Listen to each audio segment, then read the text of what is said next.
Junjung tinggi sportivitas, itulah slogan yang selalu diusung dalam setiap pertandingan olahraga. Sayang, dalam prakteknya masih kerap terjadi insiden atau tindakan yang jauh dari kata sportif. Dan kasus terbaru dari tindakan tidak sportif yang kini ramai dibicarakan adalah sepak bola gajah yang ditampilkan dua klub sepak bola Indonesia, PSS Sleman dan PSIS Semarang. Selain kasus ini, malam ini On The Spot telah merangkum 7 aksi tidak sportif paling memalukan yang terjadi dalam pertandingan olahraga, khususnya sepak bola.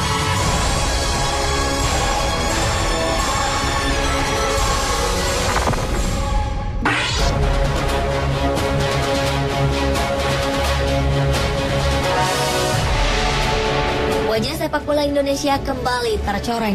Dua tim divisi utama melakukan tindakan tidak sportif ketika saling berhadapan di perempat final divisi utama Minggu 28 Oktober 2014 lalu. Kedua tim ini adalah PSS Sleman dan PSIS Semarang. Demi memilih lawan di babak semifinal, kedua tim ini bermain tanpa arah dan tak ingin menang. Diduga mereka ingin menghindari Borneo FC. Tidak ada serangan mematikan dari kedua kubu. Mereka lebih banyak memainkan bola di daerah pertahanan masing-masing. Keanehan kian memuncak ketika pada menit 87, pemain PSS Sleman Agus Setiawan mencetak gol ke gawangnya sendiri. Selanjutnya Hermawan Jati juga membobol gawangnya sendiri, yang membuat PSS Sleman ketinggalan 0-2. Sang lawan PSIS Semarang tak kehilangan akal. Demi mewujudkan keinginan untuk kalah, mereka memborong 3 gol bunuh diri di menit-menit akhir pertandingan lewat Fadli Manan dengan 1 gol dan Komaidi dengan 2 gol. Pertandingan berakhir 3-2 untuk kemenangan PSS. Atas tindakan tidak sportif dan sangat memalukan ini, Komisi Disiplin PSSI mendiskualifikasi keduanya.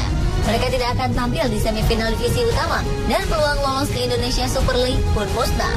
Bahkan beberapa media asing tak luput memberitakan hal memalukan ini.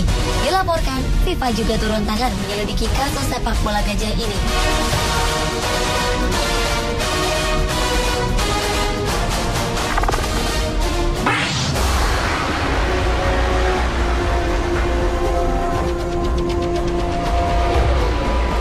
Sepak bola gajah sudah pernah mencoreng nama Indonesia sebelumnya. Ketika itu, tim nasional Indonesia tengah berhadapan dengan Thailand di babak penyisihan grup Piala Tiger Cup 1998. Kedua negara sama-sama sudah memastikan diri lolos ke semifinal. Laga ini akan menentukan siapa lawan yang akan dihadapi di semifinal. Sang pemenang akan bertemu tuan rumah Vietnam, sementara yang kalah akan menghadapi Singapura. Baik Indonesia maupun Thailand sama-sama ingin kalah demi bisa menghadapi Singapura di semifinal. Pada babak pertama, kedua pemain masih menunjukkan aksi dengan beberapa kali melakukan serangan ke gawang lawan. Hingga 90 menit pertandingan berjalan, kedudukan imbang 2-2. Kejadian aneh terjadi pada masa injury time, di mana para pemain Thailand justru terlihat membantu pertahanan timnas Indonesia hingga akhirnya Musrid Effendi mencetak gol bunuh diri yang memastikan Thailand memenangi pertandingan dengan 3-2. FIFA mengambil aksi atas tindakan tersebut dengan mendenda kedua tim. Sementara Mursyid dikenai sanksi larangan bertanding selama setahun di sepak bola nasional dan seumur hidup di kancah internasional. Dikabarkan Mursyid Effendi mendapatkan arahan dari bangku cadangan untuk melakukan aksi memalukan ini.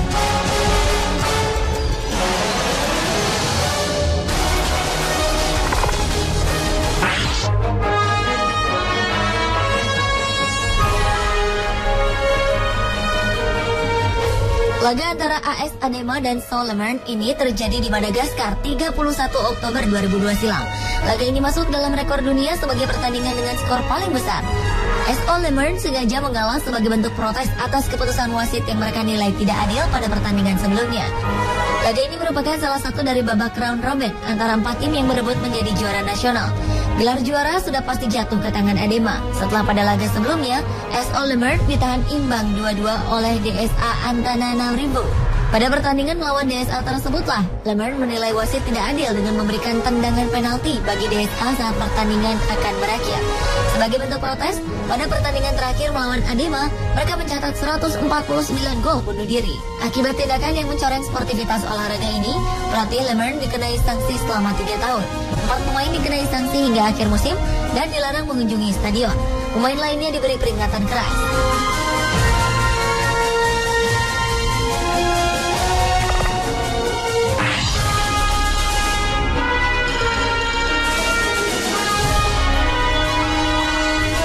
Empat tim di Liga Amatir Nigeria dikenai sanksi secara bersamaan karena melakukan tindakan tidak sportif. 4 tim ini adalah Plateau United Feeders, Akurba FC, Police Machine, dan Babayaro FC.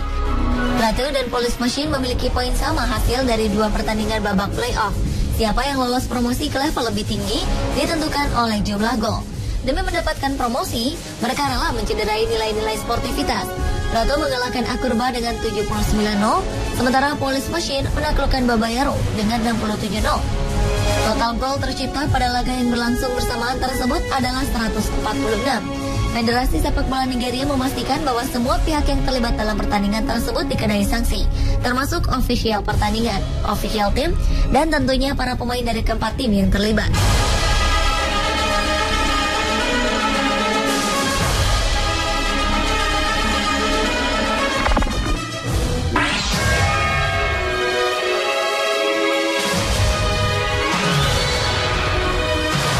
Kasus tidak sportif dalam olahraga juga terjadi di pertandingan antara tim nasional Barbados dan timnas Grenada yang bersaing di babak kualifikasi Caribbean Cup 1994. Barbados butuh kemenangan dengan selisih 2 gol untuk lolos kualifikasi. Mereka membuka peluang setelah unggul 2-0.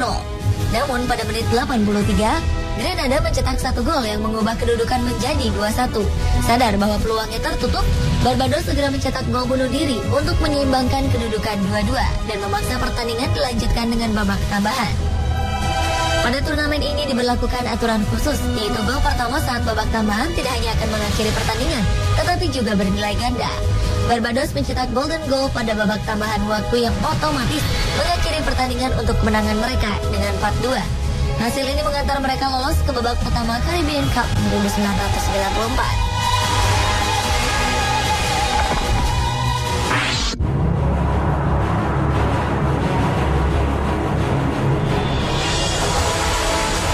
Piala AFF 2010 menyisakan kisah bagaimana sebuah tindakan tidak sportif terjadi. Pada laga final pertama antara Indonesia dan Malaysia yang berlangsung di Stadion Bukit Jalil 26 2010, muncul insiden sinar laser warna hijau yang ditembakkan para supporter Malaysia kepada para pemain Indonesia. Sinar ini tentu saja mengganggu konsentrasi Bambang Pamungkas dan kawan-kawan. Laga panas ini berakhir dengan kemenangan 3-0 untuk Malaysia. Aksi para supporter Malaysia ini tentu saja mendapat kecaman dari banyak pihak. Pada laga final kedua yang berlangsung di Jakarta 29 Desember 2010, Indonesia menang 2-1. Malaysia pun resmi menjadi juara Piala AFF 2010 dengan agregat gol 4-2.